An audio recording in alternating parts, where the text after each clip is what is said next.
بالله من الشيطان الرجيم بسم الله الرحمن الرحيم ليكون للعالمين نذيرا وقال رسول الله صلى الله عليه وسلم أنا خاتم النبيين لا نبي بعدي أو كما قال عليه الصلاة والسلام আল জামিয়াতুল উলুম মাখজানুল উলুম কর্তৃক আয়োজিত অধ্যকার সেমিনারের সম্মানিত সভাপতি মহোদয়, বিচক্ষণ বিচারক মণ্ডলী, সুদক্ষ পরিচালক, আমার সামনে উপবিষ্ট বাংলার দূর দূরান্ত থেকে আগত সত্যের অতন্ত্র প্রহরী সংগ্রামী ভাই ও বন্ধুগণ, সকলকে আমার আন্তরিক মোবারকবাদ। মোহতারাম হাজিরিন, আজ আমি এমন এক মহাসত্য নিয়ে কথা বলতে দাঁড়িয়েছি যে সত্য আকাশের চেয়ে পরিষ্কার, সূর্যের আলোর চেয়ে উজ্জ্বল আর পাহাড়ের চেয়ে সুদূর। তা হলো খতমে নবুয়ত। এই খতমে নবুয়ত এটি শুধুমাত্র একটি শব্দ কিংবা একটি বাক্য নয়, বরং এটি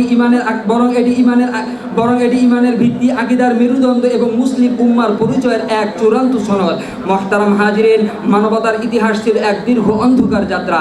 সেই অন্ধকারে আলোর মশাল জ্বালাতে পথহারা মানবতাকে সঠিক গন্তব্যে পৌঁছে দিতে আল্লাহ তাআলা যুগে যুগে নবী রাসূল প্রেরণ করেছেন। হযরত আদম আলাইহিস সালাম থেকে শুরু করে হযরত নূহ আলাইহিস সালাম, ইব্রাহিম আলাইহিস সালাম, হযরত ঈসা আলাইহিস সালাম পর্যন্ত প্রত্যেক নবী মানুষকে তাওহীদের পথে ডেকেছেন আর সত্যের আলো দেখিয়েছেন।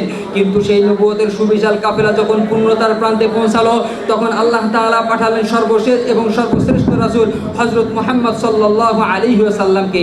মুহতারাম হাজিরিন, তিনি ছিলেন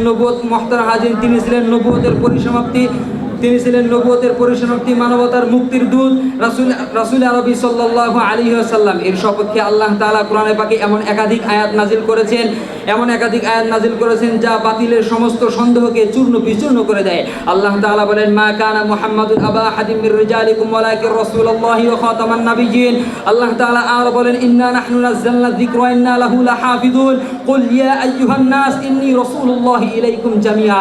অপরদিকে রাসূল আরবি সাল্লাল্লাহু আলাইহি ওয়াসাল্লাম দ্ব্যর্থহীন কণ্ঠে ঘোষণা করেছেন, আনা খাতামুন নাবিয়্যিন লা নাবিয়্যা বা'দি ওয়া আনা খাতামুন নাবিয়্যিন লা নাবিয়্যা বা'দি ইন্নার রিসালাতা ওয়ান নবুওয়াতা কদ ইনকাতা